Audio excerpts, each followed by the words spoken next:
Ah, ces bons vieux dinosaures. Sans doute les plus impressionnantes créatures qu'ait connues notre planète, ayant notamment donné naissance aux plus grands animaux terrestres de la création. Ils venaient en une myriade de tailles et de formes différentes, chacun équipé d'adaptations et d'armes, leur ayant permis de prospérer pendant plus de 150 millions d'années, et même pour certains, jusqu'à aujourd'hui. Leur règne absolu prit place au Mésozoïque, cette ère divisée en 3 périodes, le Trias, le Jurassique et le Crétacé, et fut nommé en leur honneur l'âge des dinosaures. Cependant, c'est partiellement faux, car pendant très longtemps, durant le Trias, ce n'étaient pas les dinosaures qui dominaient le monde. Déjà, pendant les premiers millions d'années du Trias, ils n'étaient tout simplement pas encore apparus. Mais même après leur émergence, ils durent vivre dans l'ombre d'autres créatures, un peu comme nos ancêtres les mammifères d'ailleurs. Aujourd'hui, je m'en vais vous présenter ces colosses oubliés, des reptiles monstrueux dont la férocité n'est égalée que par les plus grands théropodes et qui dominèrent les dinosaures jusqu'à la fin du Trias. Voici les Rauisuchiens. Ironiquement, ces reptiles sont des cousins des dinosaures, étant tout comme eux des archosaures. Et oui, pour les puristes, je sais que le terme Rauisuchien est un peu daté et pas très scientifique, mais ce terme est pratique, et je l'utiliserai pour désigner les pseudosuchiens terrestres du Trias. Et puis de toute façon, on va pas se mentir, la phylogénie des animaux du Trias, c'est un peu le bordel.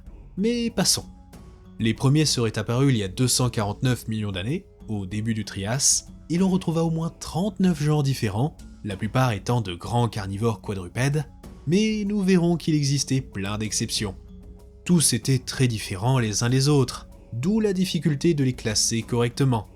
Mais ce qui est sûr est qu'ils étaient absolument fascinants. Pour débuter, de tous les animaux qu'ait connus notre planète, ils furent les seuls carnivores terrestres à rivaliser avec les théropodes en termes de taille, la plupart atteignant les 4 à 6 mètres de long, comparables à un crocodile marin.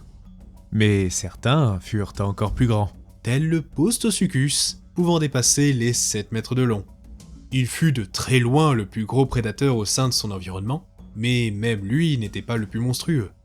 Vous aviez notamment le Saurosuchus et le Prestosuchus, pouvant atteindre les 7,50 m et étaient plus lourds que n'importe quel prédateur terrestre du Cénozoïque. Ainsi, grâce à leur stature, les Rauisuchiens furent les plus grands prédateurs au sein de presque tous les écosystèmes terrestres du Trias, éclipsant les dinosaures carnivores. Ils auraient même été les plus gros animaux à certaines périodes du Trias, notamment avant le Carnien, où les herbivores étaient encore assez petits, dû aux séquelles de la Grande Mort. Et détail amusant, ce ne fut que quand les Rauisuchiens perdirent leur place des plus grands animaux terrestres qui commencèrent à atteindre des tailles gargantuesques. Ceci donna naissance au plus gros carnivore terrestre non dinosaure, la plus monstrueuse créature de tout le Trias, le Phaseolasuchus. Ce behemoth hantait le sud de l'Argentine durant le Norien et terrorisa tous les animaux de la région.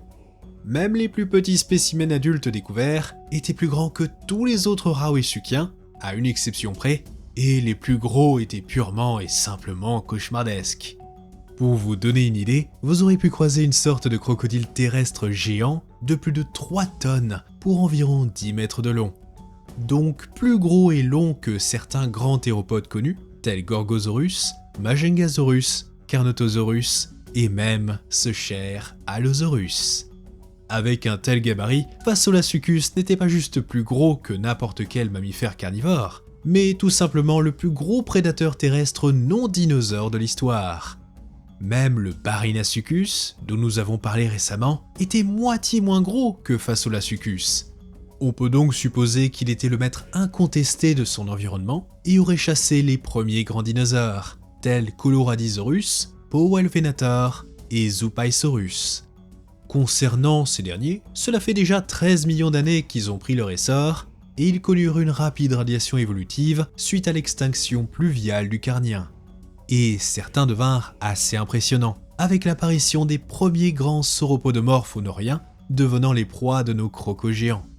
Concernant le Phaseolasuchus, il semble que ce fut le Lessemsaurus qui aurait le plus subi sa présence, ce qui d'ailleurs aurait peut-être poussé les sauropodes vers le gigantisme. Ce dernier était déjà une belle bête, pouvant dépasser les 7 tonnes, mais étaient encore très loin de ses futurs cousins. En attendant, ces sauropodes basaux devaient faire face à des prédateurs parfaitement adaptés pour les abattre, disposant d'une croissance rapide et d'un crâne démesuré. Fun fact, certains Raoisukiens auraient grandi plus vite que la plupart des dinosaures, leur donnant encore un avantage sur ces derniers. Et niveau armement, est-ce que j'ai besoin de vous faire un dessin ? Regardez-moi la taille de cette mâchoire, presque aussi grande qu'un homme et possédant de longues dents tranchantes, idéal pour déchirer ses proies aussi facilement qu'un steak haché, assurant donc une mort rapide par hémorragie. D'ailleurs, ces dents auraient pu jouer un rôle majeur pour maintenir leur suprématie sur les dinosaures. En effet, même s'ils ne faisaient pas 3 tonnes, leurs dents étaient déjà perfectionnées par des dizaines de millions d'années de massacres, à la fois longues, tranchantes et incurvées, tandis que celles des premiers dinosaures carnivores étaient assez simples en comparaison. Le meilleur exemple est le Saurosuchus, l'un des plus grands Raoisukiens et surtout l'un des mieux étudiés. Lorsque les paléontologues jetèrent un coup d'œil à son crâne, aussi long qu'un chien, ils s'aperçurent qu'il avait une morsure assez faible, plus comparable à celle d'un gavial que d'un crocodile marin. Ceci montra à quel point leurs dents étaient tranchantes, n'ayant pas besoin d'une puissante morsure pour arracher de larges morceaux de chair. Le seul souci est qu'ils n'auraient pas pu dévorer toute la carcasse, ne pouvant pas broyer les os comme un croco moderne par exemple. Toutefois, bien que plusieurs genres eussent une faible morsure, les scientifiques affirmèrent cependant que ce n'était pas une règle absolue, et qu'au contraire, ces animaux auraient développé des habitudes alimentaires très différentes en fonction des groupes. Certains chassaient de grands animaux blindés, tandis que d'autres s'attaquaient à des créatures plus petites qu'eux. Ceci permit à ce groupe, en général, de martyriser tous les animaux du Trias, incluant de grands décinodontes, certains autres reptiles, et même d'autres pseudosuchiens, tels les aétosaures. Concernant ces derniers, nous en avons déjà parlé dans l'épisode précédent sur le Carnien, et même s'ils sont proches parents, ils ne sont pas considérés comme des Raoisukiens à part entière. Bien que ces crocos étaient tous uniques à leur manière, ils partagent quasiment tous un atout de taille sur les autres animaux du Trias, une armure. Comme leurs cousins actuels, les crocodiliens, ils portaient des ostéodermes sur leur corps, des sortes d'excroissances osseuses formant des plaques, se trouvant généralement au niveau du dos, du cou et autour de la queue. Et même comparé à la plupart des animaux possédant des ostéodermes, les leurs étaient très épais, encore plus que ceux de nos crocodiliens. Donc, vu déjà la résistance de ces derniers, on peut dire que les crocos du Trias étaient de véritables tanks. Pour ajouter à cela, ils en possédaient parfois plus et arrangés asymétriquement, peut-être pour favoriser la reconnaissance entre individus, qui sait. Avec une telle diversité au sein de ce groupe, les ostéodermes varient grandement en termes de taille et de forme, avec par exemple l'adorable Prestosuchus couvert de structures en forme de cœur. Mais je vous arrête tout de suite, ce n'était pas pour apporter la paix dans le monde, bien au contraire. Cette cotte de maille osseuse était fort utile pour se défendre, mais non pas contre les dinosaures, plutôt contre les autres Raoisukiens, y compris leurs congénères. Cette hypothèse est renforcée par le fait que les ostéodermes étaient plutôt concentrés sur le haut du corps, une zone inaccessible aux autres types de menaces, comme les phytosaures ou les proies un peu turbulentes. Cependant, tous n'étaient pas aussi bien protégés. Quelques-uns ne portaient que de simples écailles, tels le Yungosuchus. Ce petit Raoisukien ayant vécu en Chine n'aurait pas eu besoin d'une telle armure, comptant davantage sur son agilité et sa vitesse. Un autre cas particulier est l'Arizonasaurus, qui, vous l'auriez deviné, vivait en Arizona. Mais en jetant un coup d'œil à cet animal, ce n'est pas son manque d'ostéoderme qui frappe en premier, mais sa voile. Il n'y avait pas que le Spino qui portait ce genre de structure, et cela montre un magnifique exemple de convergence évolutive.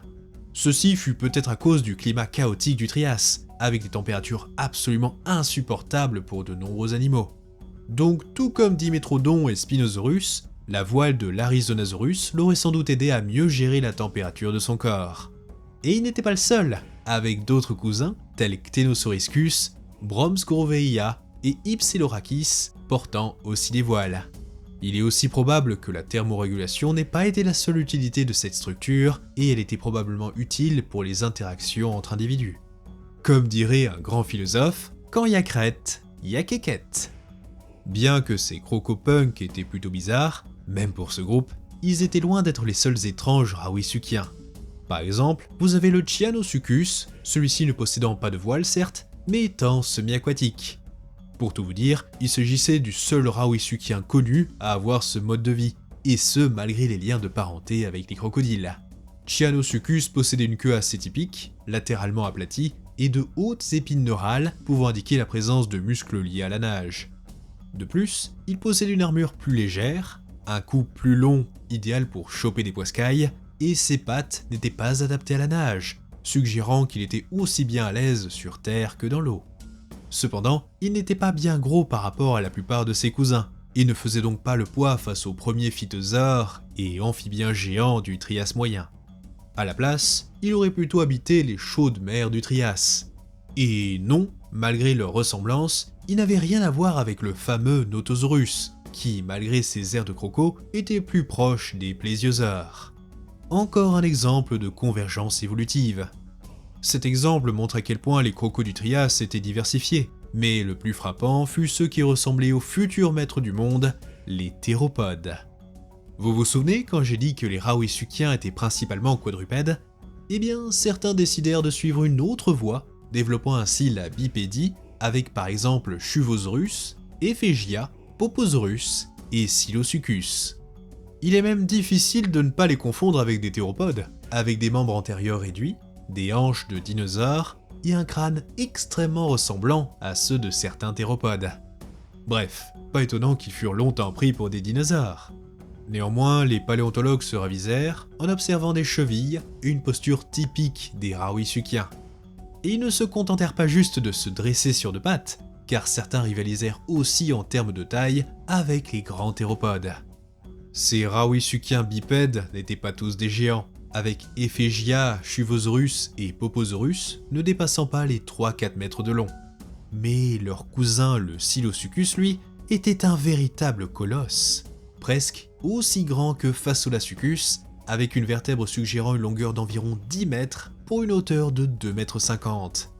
C'est littéralement la même taille qu'un Baryonyx, la pièce maîtresse du muséum de Toulouse. Cependant, malgré sa taille comparable au roi du Trias, il n'était pas aussi lourd, avec un corps plus fin, et n'aurait donc pas dépassé les 2 tonnes.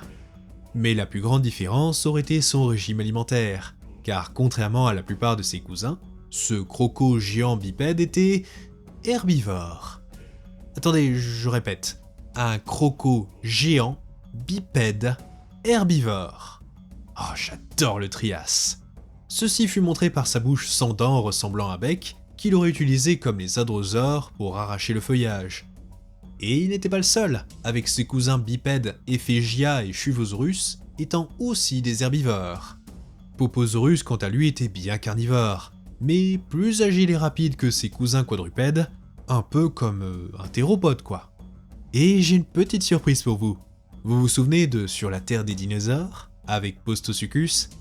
Eh bien lui aussi aurait peut-être été un prédateur bipède, certains paléontologues proposant qu'il fût 100% bipède, et d'autres qu'il alternait selon ses besoins. La bipédie aurait pu offrir à ce genre un meilleur champ de vision, plus pratique pour traquer leur proie, ou aurait pu donner un avantage de vitesse. Ou peut-être les deux. Après, cela ne veut pas dire que les Rawisuchiens quadrupèdes étaient lents et mous, et sous-estimer leur vitesse serait une grossière erreur. Voyez-vous, contrairement à nos crocos actuels, ces prédateurs étaient 100% adaptés à un mode de vie terrestre, et leurs pattes étaient donc longues, puissantes, et positionnées sous le corps, plutôt que sur les côtés. Ceci leur permit de marcher, et même de courir efficacement, tel que l'attestent des empreintes découvertes en Europe, appartenant à Thyssinosuchus. Ces marques suggèrent une vitesse de 12 km/h, à peu près la vitesse d'un jogger, et c'était tout à fait suffisant pour rattraper de nombreux animaux du Trias. Et ce n'est pas tout, car les chercheurs l'ayant étudié ne savent pas s'il marchait vite ou s'il courait lorsqu'il laissa ses empreintes, donc peut-être qu'il était encore plus rapide qu'on ne le pense aujourd'hui. Enfin, les Rawisuchiens en général avaient des membres antérieurs plus courts et fins que les postérieurs, même chez les quadrupèdes, montrant que ces monstres étaient probablement bien plus rapides et agiles qu'on ne le pensait il y a encore 20 ans. Avec un tel panel d'adaptations différentes, il n'est pas étonnant que ces bestioles aient dominé les écosystèmes du Trias, écrasant la concurrence pendant 50 millions d'années. Concernant les dinosaures, ceux-ci n'apparurent officiellement qu'au Trias moyen, il y a 233 millions d'années, quelques 16 millions d'années après les Raouï-Sukiens. Donc, comme souvent, premier arrivé, premier servi. Après, malgré la présence de ces monstres, les dinosaures s'en tirèrent plutôt bien, avec tout de même la présence de certains géants, tels les premiers grands sauropodomorphes, ou l'Herrerasaurus et le Gojirasaurus, des carnivores rivalisant en taille avec certains Raouï-Sukiens. Bon après, malheureusement pour eux, c'était loin d'être suffisant pour renverser la vapeur, et la suprématie des Raouï-Sukiens est clairement visible au sein du registre fossile. En effet, les dinosaures ne représentent qu'une fraction des vertébrés retrouvés au Trias, avec moins de 10% dans la plupart des formations, et les grandes espèces étaient particulièrement rares. Tandis que d'autres plus petits, comme ce cher Coelophysis, étaient très agiles et rapides, et s'adaptèrent plutôt bien à la présence des Raouï-Sukiens.